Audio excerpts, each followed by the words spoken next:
Ladies and gentlemen, welcome to season 3 of Mind Your Pucking Business with your host,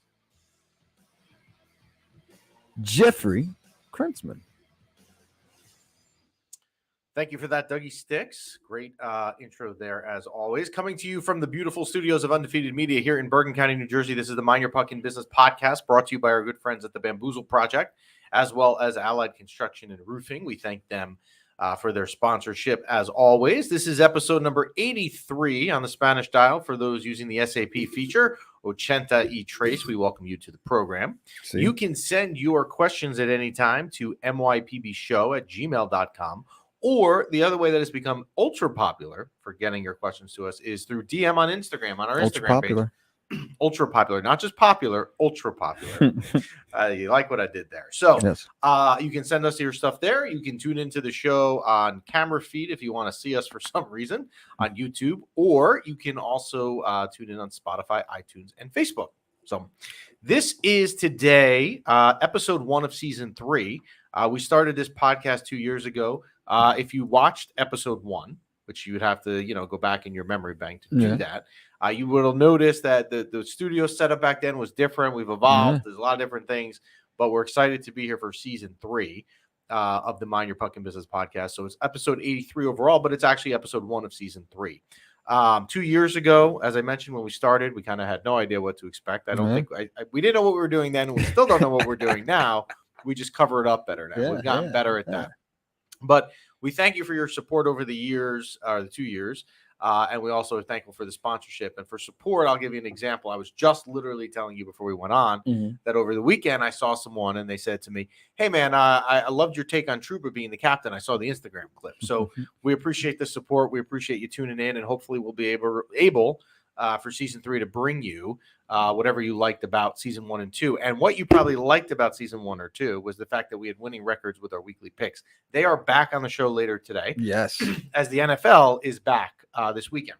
Labor Day is a very emotional time of year in the United States. It's a range of emotions. Yeah. If you're a teacher or a kid, Labor Day is just really not good, right? Most kids don't want to go back to school. Teachers sometimes don't want to go back to work, right? So it's like, they don't like Labor Day. However, on the opposite end of the emotion schedule of this time of year, and you're upset about that, and summer's ending, you get upset, but you get football back. Yeah. I think it's like a wash, right? You take the negative, the end of summer, all that stuff, but you get football back. It's kind of like, I don't know, it's a good trade-off. Give and take, yeah. And now, speaking of our Instagram page, and we posted this over the weekend, this past Sunday of Labor Day weekend was the last Sunday that you will not have any NFL football till I believe it's like February 12th, somewhere in there. The second.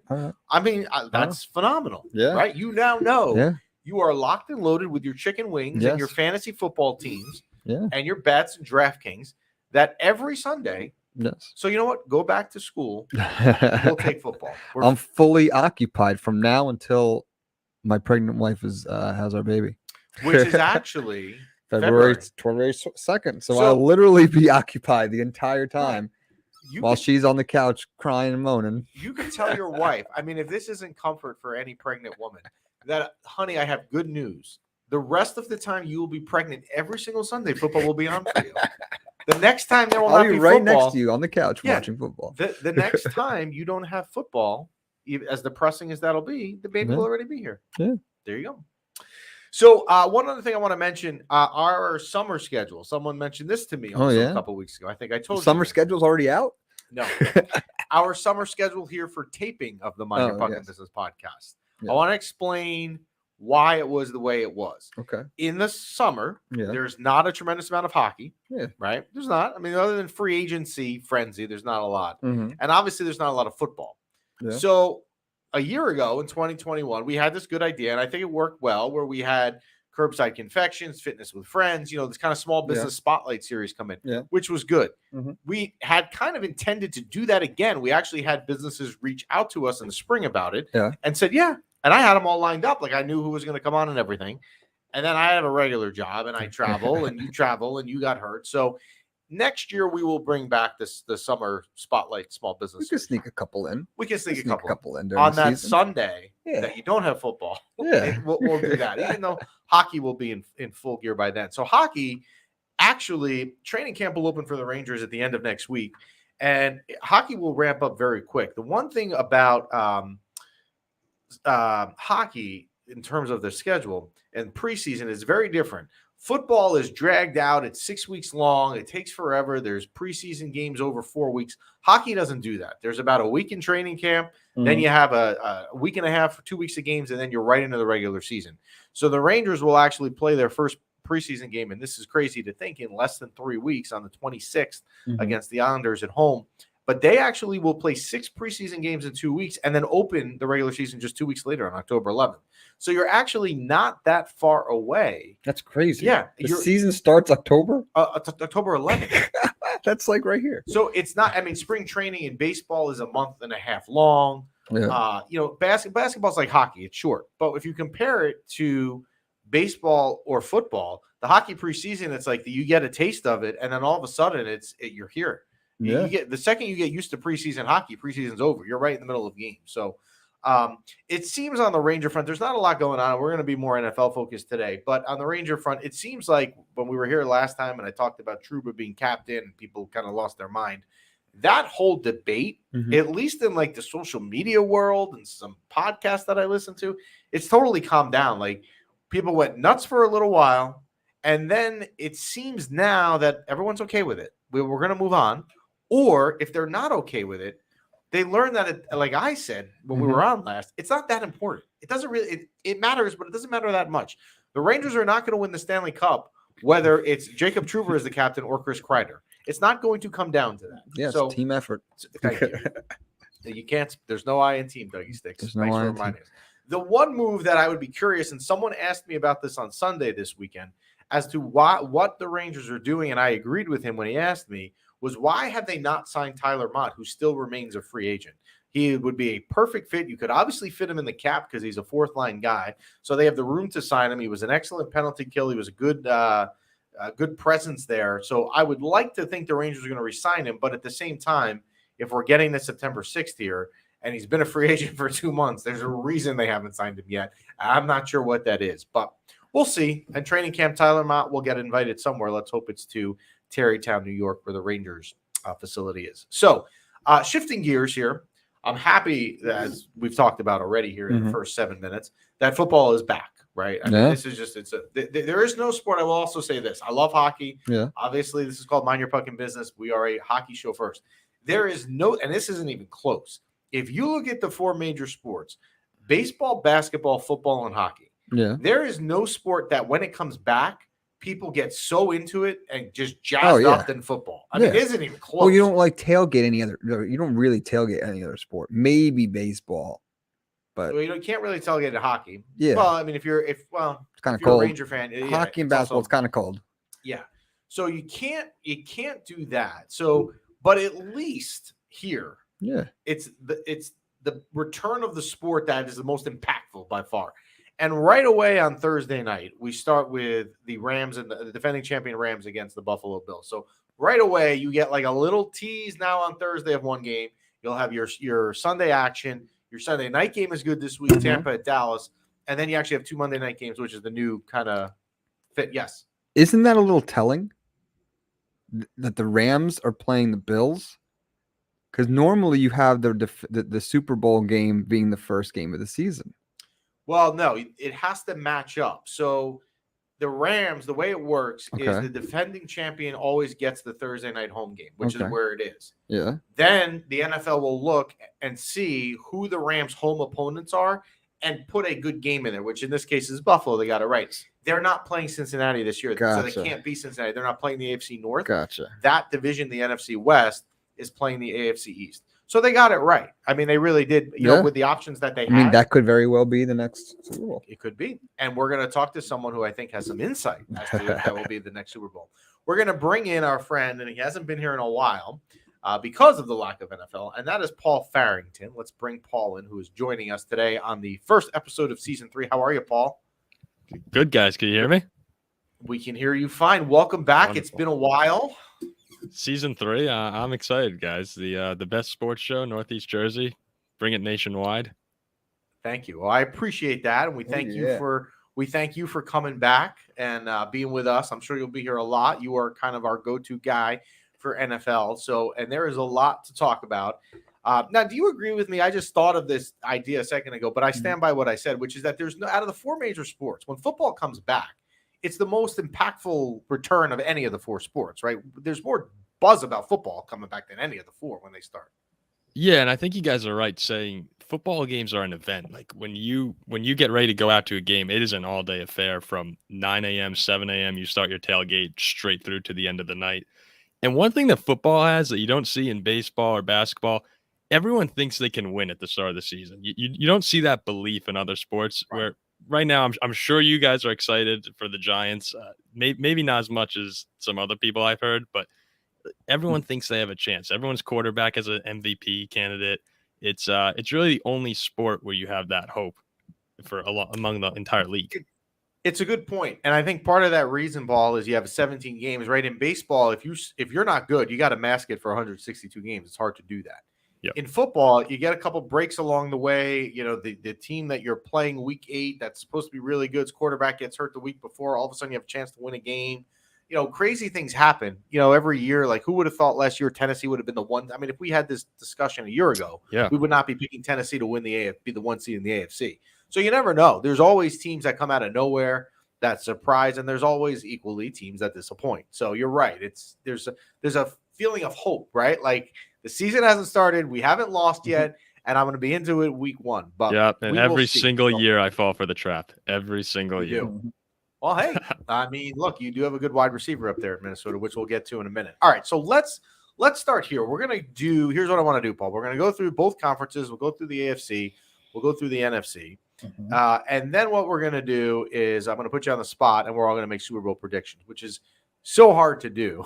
But we will look back at this in February once you have the baby, Doug, over there. Yeah. And we will see – if either of us got it right. Although I have a sneaking suspicion, and I did not talk to Paul about this, that we're going to, if I remember these conversations, that Paul and I may be on the same page. But we'll see. That's all I'm saying. All right. We probably will be. Yes, probably will be. Let's start with the AFC. All right. So the AFC is, to me, right now, the much better conference. Matter of fact, when we talk about the NFC in a couple minutes, I don't really see like someone that's running away with it that's a clear-cut favorite, or a really good team. The AFC to me is different. Obviously, the Bills in the AFC East are very good. The AFC West is loaded. You've got the Broncos now with Russell Wilson. You've got the Chiefs that don't have Tyreek Hill but still have that offense. The Raiders are improved. They have Devontae Adams, new coach Josh McDaniels, and the Chargers out there with Austin Eckler and Justin Herbert. I mean, the AFC West is crazy good. I mean, that is unbelievable. So let's start with can we just assume that we're gonna pick the Bills to win the AFC East? Yes, we can assume that. Doug, are you fine with that? I mean, yeah, I'm pretty fine with that. I mean, look, it would be stunning. If I will say this, in the AFC East, and you can follow along on the screen, if there's one team in the AFC East that can surprise, to me, it's Miami. But they're not going to surprise at the point where they're going to pass Buffalo. Agree, Paul? I would agree with that. New England will also have a solid season. Remember last year, there was a point midway through the year where people thought they were a serious Super Bowl contender. We may have even said that on this show. I can't remember. We did. Yeah, we did. But Miami, no, they definitely have the weapons to be a very good offense. It's just a matter of Tua pulling it together, and I'm not buying it right now. Yeah, I'm not either. And the thing with New England, you got to remember, and I'm sure this is why, if we go back a year ago, you and I had said you can't count them out, is look, they still have Bill Belichick. And there has been a lot of press the last 6 weeks about Mac Jones looking a lot better. So if Mac Jones does look better, if that's true, and you still have Bill Belichick, I'm not going to count them out. I'm not going to bet against them. But I'm going to say the Bills take the AFC East. All right, the AFC North. So we'll go in order here of the graphic that's up on the screen for those of you following on YouTube. So the AFC North, you have the Bengals, the Ravens, the Browns, and the Steelers. One of my questions for you before we pick this winner here was, I had a discussion yesterday with someone about the Bengals, and it was this. When you look at teams, as I just mentioned, you wouldn't have thought Tennessee was going to get the 1 seed. You wouldn't have thought the Cincinnati Bengals were going to go to the Super Bowl, let alone have a lead late in the fourth quarter in the Super Bowl, right? There's always these teams that surprise. Those teams that surprise at the level that the Bengals do, if you look history the next year, they don't get back to where they were. There's kind of a falling off. There's a regression, right? That's one argument, and that's really what I think. However, the counter argument here is they're still going to score points because they still have Burrow, they still have Chase, they still have Higgins, and they still have Mixon. So it's not like they really lost guys. So I'm a little torn on what I want to say about Cincinnati, but I'm going to go with the fact that they win the division, but they don't make it back to the Super Bowl. Paul, what do you think of the AFC North? Yeah, the Bengals, what's interesting about them is that they're going to come into this season with a huge red mark on their back. They're going to, like, people are gunning for them like they weren't last season. I think Joe Burrow's the kind of guy who can handle that, actually. I think he probably embraces that pressure. And like you said, they have plenty of weapons around him. Chase, Higgins, Mixon. Even Tyler Boyd is a very, very good third receiver for any team. But I don't think they win this division. And you could even go back to last year. It's not like the Bengals were world beaters. They weren't 15-2 or 14-3. There were a couple games where Joe Burrow didn't even look good in the regular season. It was more of a postseason run where you saw this, was it Joe Shiesty, Joe Cool? That's when that all was really born. It wasn't much of a regular season. These guys are going to go to the Super Bowl. So I think that the Bengals do regress a little bit from that playoff hot streak that they had. Still a very good team, definitely a playoff team. I'm just going to lean in a different direction. And who's winning the AFC North? I'm gonna go with Baltimore. I think Lamar Jackson. I think in the same way that the Bengals have some negative regression, there's going to be positive regression or positive upward motion from the Ravens. Yeah, Lamar's old now, bro. Lamar. So you think he's old now? Yeah, he's old now. I would completely agree with Paul that I think Lamar has a really good year. My concern with Baltimore is the running back situation. Gus Edwards isn't really healthy. Dobbins isn't healthy. They've got to get that. If you could get a solid running back healthy back there where defenses have to respect the run game, and you still have Mark Andrews, so you have to respect the pass game, plus you have to obviously respect Lamar, that can cause problems with them. So, yeah, I mean, I would say the Bengals win the division, but if not, I could certainly see the argument with Baltimore. Shifting gears to the AFC South, you have the Houston Texans, who, by the way, I do not follow the Houston Texans religiously. You know more about them than I do, Paul. They are the spread in week 1. I mean, people must be thinking they're just going to be awful with what I've seen in Vegas with Houston and their over-under. So you have Houston, you have Indianapolis, you have Tennessee, and you have Jacksonville. I'm going to go Indianapolis. Here's why. I know the trendy pick here is Tennessee. Their pass rusher, I forgot his name on the outside. The top guy tore his ACL. Harold Landry, the Boston Colleges. Yeah. I didn't know where he went to school, so thank you for that. I went to Boston University. We didn't have a football team, so anything in that, you're going to lose me. But I just also think Tennessee got some breaks last year. I still think they'll be good. I think they can easily be a playoff team. But I do think Indianapolis, obviously Jonathan Taylor, the year he had, Michael Pittman as a wide receiver is really good. And I also just don't think the division is that good. So I'm going to go with Indianapolis. Paul? I think that's a good pick. Yeah, I think that's a very good pick. Tennessee might be getting a little more disrespect than they should. This was the number 1 seed, like you said just a few moments ago, and it's hard to stop Derrick Henry. And he is a guy who's tough to stop. But I like Matt Ryan coming in. I think he's going to be a lot better than Carson Wentz in Atlanta last season. He was under pressure all the time. That was a horrible offensive line. And now you give him Quentin Nelson, probably the league's best offensive lineman. So I think that he's going to have a lot of weapons around him. He's going to have some time to throw. And all the reports coming out of training camp for that, he looks sharp. Even though he's getting up there, I like the Colts to come out of the AFC South in a close race with Tennessee. Speaking of Derrick Henry, I had my third and final fantasy draft last night. And the way it fell, it's not my most important league, but long story short, I ended up with Derrick Henry in the first round because he was sitting there and it was late in the first round and he really was the right pick. But I just get worried because he's always just so injury prone. I feel like every year he'll be good weeks 1 to 5 or whatever and then get hurt. So, but you're right. I mean, he's got to stay healthy. If Derrick Henry's healthy and has a good year, then I mean, our pick with Indianapolis could easily be wrong for sure. All right. The AFC West, I think, is a brutal. I mean, as I said before, it is the most talented division and maybe the hardest one to pick because I can make an argument for any of these teams, really. Kansas City, you lose Tyreek Hill, but you got Juju Schuster. You got you still have that offense. So, I mean, they could win the division. Denver brings in Russell Wilson, the running back, and I'm drawing a blank. Williams, is it Williams that's there? What's Javonte. Javonte Williams is there. He's good. Denver's defense is a little bit underrated, so they're good. The Raiders, maybe Josh Jacobs is finally going to be healthy for an entire season. You bring in Devontae Adams. You bring in Josh McDaniels, an offensive-minded coach. You still have Derek Waller. I can make an argument there if you wanted me to. And I could easily make an argument with the Chargers because you've got Herbert, you've got Eckler. Mike Williams is an underrated wide receiver in the league. You still have Keenan Allen there. All of these teams could be in the playoffs. So I'm gonna make a pick because I have to. And I don't like this pick, but I'm gonna do it. I'm gonna pick Kansas City, but I'm not. Look, it can be anyone. What do you think? I'm with you. I actually, before we came on, I was just trying to think who I would pick. I knew you were going to ask who's going to win the West. So I was debating it in my head. The influx of talent in this division is crazy. Like you said, Russell Wilson, Devontae Adams, the Chargers bring in Khalil Mack and J.C. Jackson. Like there are tons of playmakers who entered just this division alone, let alone the rest of the AFC. I'm leaning at the moment. With Los Angeles. I think Justin Herbert, really any of these quarterbacks wouldn't surprise me if they had an MVP caliber season. But with those additions on defense entering year 3, that's usually the year that you see a big step up in play. And if you get a step up from last year's Herbert, you are looking at an MVP quarterback. I don't mind the Kansas City pick, though. Until someone beats them, it's hard to pick against them.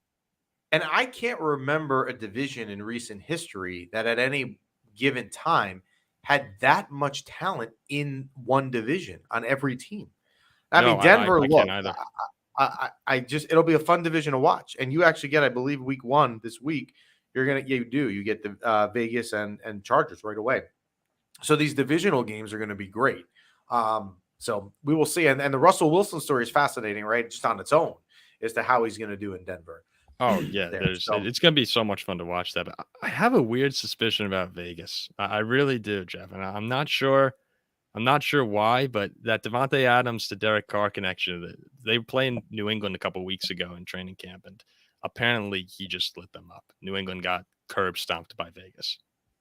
Yeah, that's another great storyline. A lot of, aside from the talent in the AFC West, there's a lot of good storylines as well. All right, shifting gears to the NFC. We'll go to the NFC North.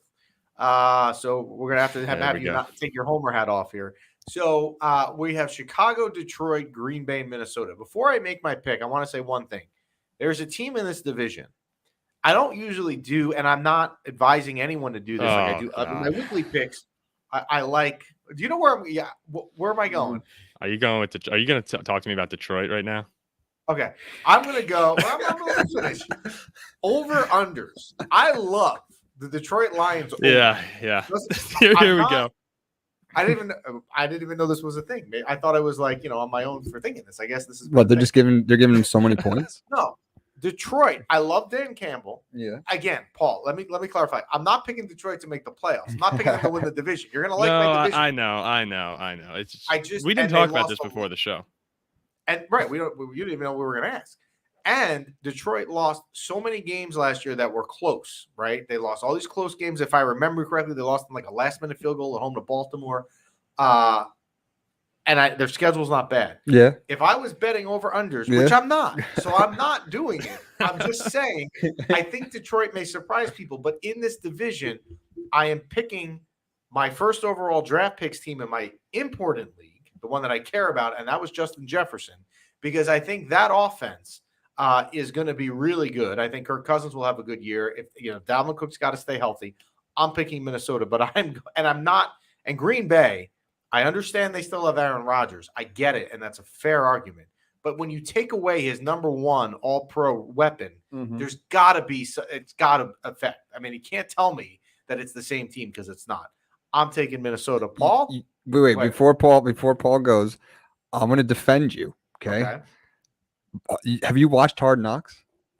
Hard Knocks follows Detroit this year. I have not watched it. It's really good, and I'm picking Detroit to win this division. Oh, Okay.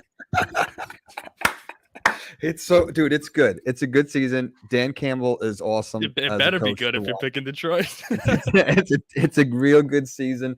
And you heard it here first. You have Hard Knocks leading up to the season. They're going to have an in-season season of Hard Knocks with the Arizona Cardinals. Oh, that's cool. They're having in season? Yeah.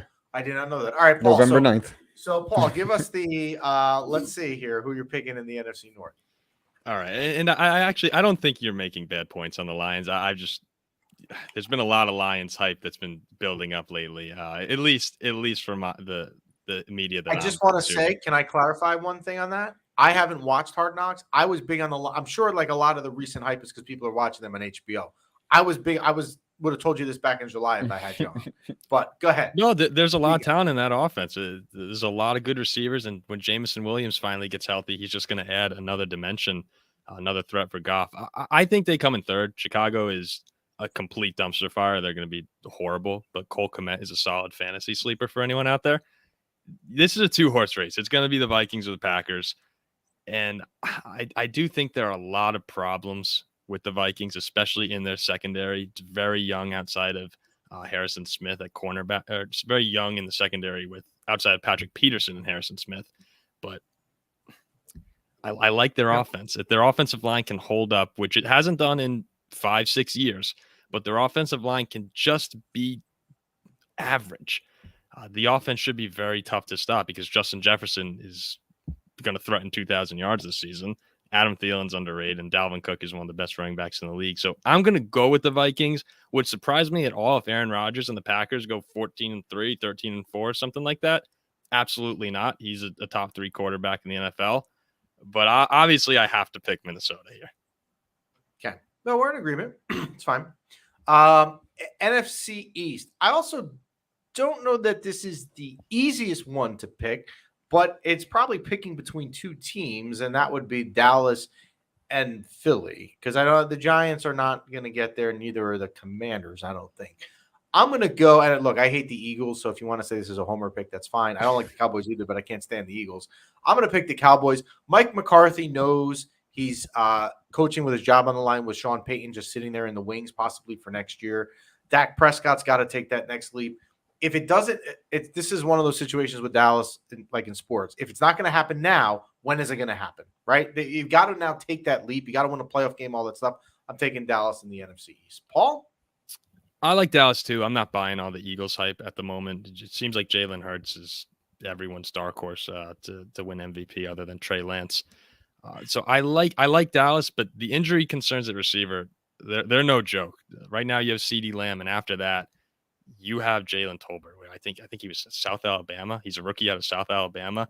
Like, there's a reason he's a 3rd-round pick. Noah Brown. The reason I know all this Cowboy stuff is I've been working on a Cowboy show lately. But Noah Brown is a backup. Like they're taking 3rd, 4th, 5th string guys and are expecting them to replace Michael Gallup and James Washington. It's not going to be easy. Like there's definitely a world in which they get out to a slow start, but once Gallup gets back, hopefully that week 2 or 3, I think that this offense will really pick up, and they always crush Philly. Yeah. And Ezekiel Elliott also, did not have a good year last year. You have Tony Pollard sitting there. It's an interesting division to watch in the sense that I don't think the 2 favorites, Dallas or Philly, are that good that, the teams below them can make a run and make it interesting. I don't think the Giants or Commanders will, but it'll be an interesting division to watch. So NFC South. You've got Atlanta, Carolina, New Orleans, and Tampa. The pick should be Tampa, right? They still got Tom Brady, and they're often, and I understand he's older, but look, and I thought this when I was looking at my fantasy draft last night, you still have Mike Evans, you have Godwin coming back, and you also, there's been a lot of talk, and matter of fact, I have him in my big league, so let's hope the talk is right about Leonard Fournette having a big year. So even though Brady is older, or super old by football standards, he still has a complement of guys around there. The division, I don't think, is that good. I mean, I don't want to take a team with Jameis Winston. I'm not really buying him. Kamara's good, but I don't know if he can carry them to win the division. Carolina will probably be improved with Baker Mayfield, but are they that good enough that they get over the hump? Can Christian McCaffrey stay healthy is a question. And Atlanta, I don't think is very good. So by default, I'm going to go Tampa, but I would have loved to pick someone else here, but I'm not. The only other option would be New Orleans here. And look, after the 2009 NFC Championship game, I wished eternal misery on the Saints. And I think so far I've kind of got it with the 2 Vikings endings they've had and the Rams NFC Championship game. So I hope it's a miserable season for them again. Tampa Bay would be my pick as well. Even with the offensive line concerns, even with this whole Brady drama, they're just the most talented team. New Orleans defense definitely, like their 2 defenses are by far the best in the division. I just think that Tampa provides more of a spark on offense. But New Orleans could be fun though with Michael Thomas coming back. There's a lot of unknown there, especially with Winston returning from the ACL. So I like Tampa. Would I be surprised if New Orleans messed around with 10 wins or so this year? No, I just don't think that they're I don't think that they're ready to take over until next year when Brady's gone. Where New Orleans gets interesting is their defense is underrated. They have a better defense than people think. So if the defense is good and some of those offensive things work, like you mentioned, that Michael Thomas comes back and Kamara can beat Kamara, could they give Tampa a run? Absolutely. But I would agree with you. Those are the top 2 teams. Yeah, I mean, Kamara could also be in prison by November. So we have no idea. We have no idea what we could see out there. With Antonio Brown in that last game versus the Jets, you never know with these players, man. They could just walk off and retire at halftime. I mean, you just don't know. All right, the NFC West features the defending Super Bowl champion LA Rams, the Arizona Cardinals, the San Francisco 49ers, who made it to the NFC Championship game, and the Seattle Seahawks. So the one team here that's very easy to eliminate right off the top is Seattle, right? I mean, Geno Smith starting. I'm just joking. Yeah, got you on that. So I don't buy teams two years in a row unless it's some really weird circumstance, and that's not the case here. LA Stafford's a year older. Cooper Kupp will be good. I get it. But I still don't know what's going on with Darrell Henderson. Is he going to be healthy, play a full year? So I'm not buying LA. I'm going to take San Francisco here. But this all comes down to Trey Lance, right? Trey Lance, he's got Elijah Mitchell. He's got Kittle at tight end. He's got Deebo Samuel, obviously. He's got Brandon Ayuk out there. He's got weapons. He's got the offense. If Trey Lance can have a good year, they'll win the division. If he doesn't, and this turns into who's playing quarterback, is it Jimmy G this week or not? I'm not buying anything out here. But I'm going to take San Francisco. I think that's a good pick. This one's really tough for me. People forget Arizona was 8-9-0 last year before Kyler got hurt. So there's still a lot of talent on that team. Despite the way they ended the season, they were a Super Bowl favorite for a large portion of last year. I'm still sticking with LA. I think Stafford's elbow is a concern for sure, and Odell's gone. Allen Robinson's a great addition. But I just can't buy Trey Lance the way a lot of people are right now. The talent's definitely there. It's just people are expecting a Patrick Mahomes-esque season from him coming right into his second year and taking over the league.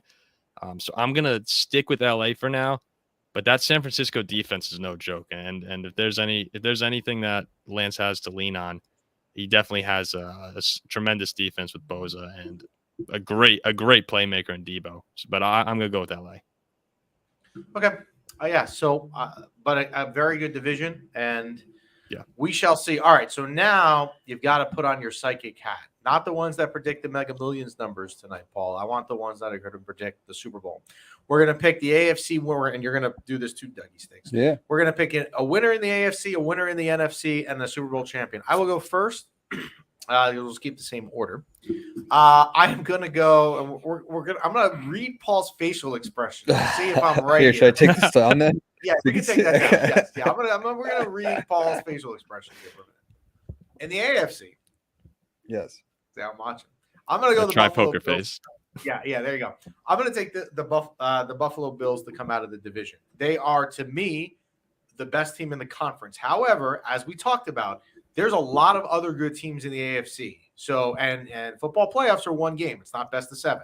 So could a Chargers team, a Chiefs team, Lamar Jackson ruin your parade in the end of January on a snowy day? Absolutely. But we have to pick a winner. I'm going to pick the Bills out of there. The NFC East, I think, is a lot harder because, like I said, there's just not a strong team. But I am going to go San Francisco. They got to the NFC Championship game last year. If Trey Lance is good, I'm going to take him. The other team I was debating taking, and then Paul, do not fall out of your chair, was the Minnesota Vikings. I'm not going to take them, but I want you to know that I have the respect to at least have them in the conversation. My Super Bowl is Buffalo versus San Francisco, which would be a rematch of a Super Bowl, if I'm not mistaken, in the early 90s. And that was always Chris Berman's dream Super Bowl. And I am taking the Buffalo Bills to win their first Super Bowl for Western New York. Paul, the floor is yours. All right. I like it. No, I like all of that. If Lance is good, they're going to be a tough team to beat. So I have no qualms with that. I am also going to go with Buffalo. I was looking at their schedule before coming on, and it is a little tougher than I thought. But there are about 6 or 7 teams in the AFC that could probably get out of there. And they all have tough schedules because it's a loaded conference. But I like Buffalo to come out. I think Baltimore could really be a threat. If there's one team, like you said, that can go into Buffalo, who I am going to pick as the 1 seed, it would be the Ravens who could go in there and bully them around in the cold. But I'm going to go with Buffalo in the AFC. And then the NFC, there's not a lot of options. You're right. I think the winner of the NFC North between the Vikings or Packers gets to the Super Bowl. And I'm going to go Who with wins the Super Bowl? And I'm going to go with the Vikings over. I'm going to go Vikings Bills. And then, would the Vikings actually beat the Bills? Probably not. But we're going to go with the Vikings because I wouldn't be able to sleep. One game, though. It's one game. One game. So, and there you go. Vikings win the Super Bowl. If you ended up if you ended up being right with the Vikings, we would have to have like a celebratory show for you. We'll do that in like late February. Dougie Sticks. Wait. Before do you have your money on the Vikings to win the Super Bowl? No, over the past few years, I realized that I just can't bet on my teams. Whenever I bet on my teams, it's an instant jinx.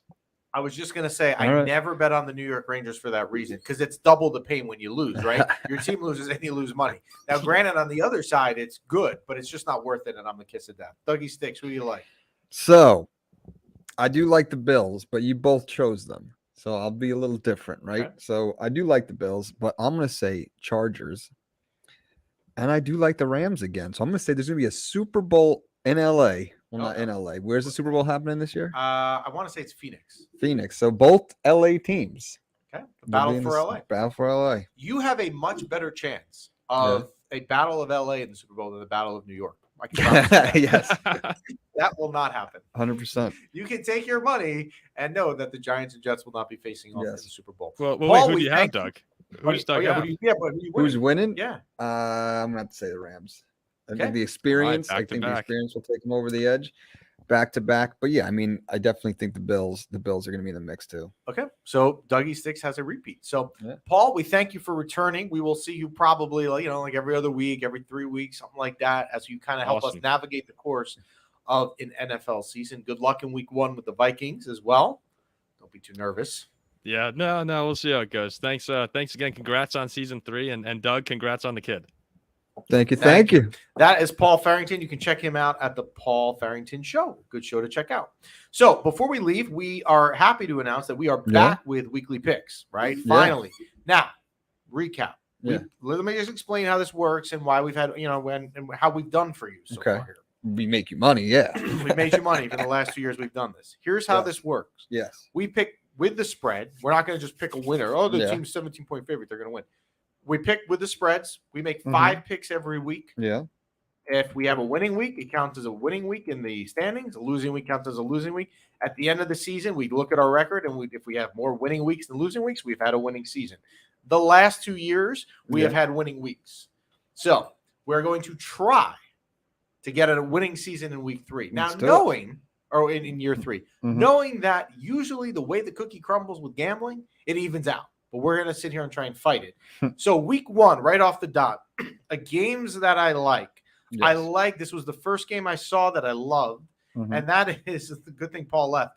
The Lions +4 at home versus Philly. I think the Lions are are going to be better than people think. I think the Eagles are good, but the Lions are going to be amped up with Dan Campbell ready to go opening day, coming off Hard Knocks. And I'm also covered with more than a field goal. I'm taking the Lions +4 I like it. at home versus Philly.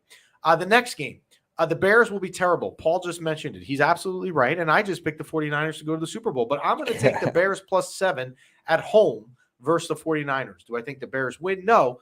But it's a full touchdown. You never really know on opening day. You're going to sense a theme here across the board that I have really every game with home underdogs getting points. Yeah. Because week one, And you never know. And you got Trey Lance's first game ever. Who knows what's going to happen there? Yeah. I'm covered by a touchdown. Give me the Bears +7 at home versus the 49ers. The next game, a great divisional game. Falcons-Saints games, you can always throw out the records, although both teams are 0-0 at this point. But you can just throw it out because you never know what's going to happen. The Falcons at home, new quarterback getting 5.5. It's a good amount of points at home versus their rival. I expect them to show up. Give me the Falcons +5.5 at the Saints. I'm also not trusting Jameis Winston. Another game I'm taking is a really fun game. Probably will be a lot of points, and that is the Cardinals and the Chiefs. Give me the Cardinals +4.5 at home versus the Chiefs. Maybe the Chiefs got off to a little bit of a slow start. There were some games last year, and I know this because I had Mahomes and Kelsey on my fantasy team, where the offense doesn't click, particularly in the beginning of the season. Now you take Tyreek Hill out of the mix. Maybe it's not clicking right away. The Cardinals, obviously, Kyler Murray, James Conner. They've got some good players out there. They're also getting 4.5 at home. Give me the Cardinals +4.5. Last game, I struggled on this one, but I wanted to keep my theme alive, which was his home underdogs, and that is the Texans getting +8 at home versus the Colts. I would fully expect Indianapolis to win the game, but I'm covered with a touchdown plus a bonus point on opening day with a home team, and the Colts have a new quarterback in Matt Ryan. Give me the Texans +8 at home versus the Colts. So that is the Lions +4 versus Philly, the Bears +7 at home versus the 49ers, the Falcons +5.5 at home versus the Saints, the Cardinals +4.5 versus the Chiefs, and the Texans +8 versus the Colts. You good with that? Those are good picks. Those are real good picks. I Let's like do them. real quick because we're a little over time, but so we're gonna make this real quick. We do our local picks. Yeah. You have the Jets +7 versus the Ravens week 1. I am going to go, and I don't want to do this, but I'm going to go with the Ravens. The Jets are just not good, and we don't even know who's playing. Well, we got some draft picks, but we don't know who's playing quarterback. That's the problem. Yeah. All right. So What's the spread on that one? +7. The Jets get +7. +7 at home, which tells you how bad the Jets are because I don't really think Baltimore even announced like who's playing running back yet, and they're on the road and they're getting that. So yeah, the Jets are. I will update it right now. The Jets are +7. The Giants are on the road. Interesting spot for week 1. They go on the road to Tennessee, getting 5.5. What do you think? Giants are getting 5 hands against Titans. Nah, Titans are gonna win that. Titans. I'm going to go with the Giants with the points. I think the Titans will win. But here's the thing: if Derrick Henry has a good game and he's, and they're up 20, Giants can't score a ton of points. Yeah, Tennessee's defense is good, but I'm gonna take the Giants +5.5. New coach, all right, plays well. That's a wrap for the first episode. I feel like because we haven't really been on the schedule, we just got a ton of stuff done. I need a nap. Yeah, that was a very efficient episode. That was my goodness, man. You wanted us back. That's a fun-filled episode there. So yeah, we brought the heat for episode 1 of season 3. Absolutely. Thanks for listening. As always, you can send your questions at any time to mypbshow@gmail.com and DM us your stuff. Enjoy week 1. Hockey coming back sooner than later. We're going to pick up the pace with hockey in the next couple of weeks as training camp opens, but let football kind of guide the way in the next couple of weeks. Dougie Sticks, thanks for joining us. Welcome back to season 3. We thank you as always. Stay with us the rest of the season, and we thank our sponsors, the Bamboozle Project and Allied Construction and Roofing. Have a great rest of your day.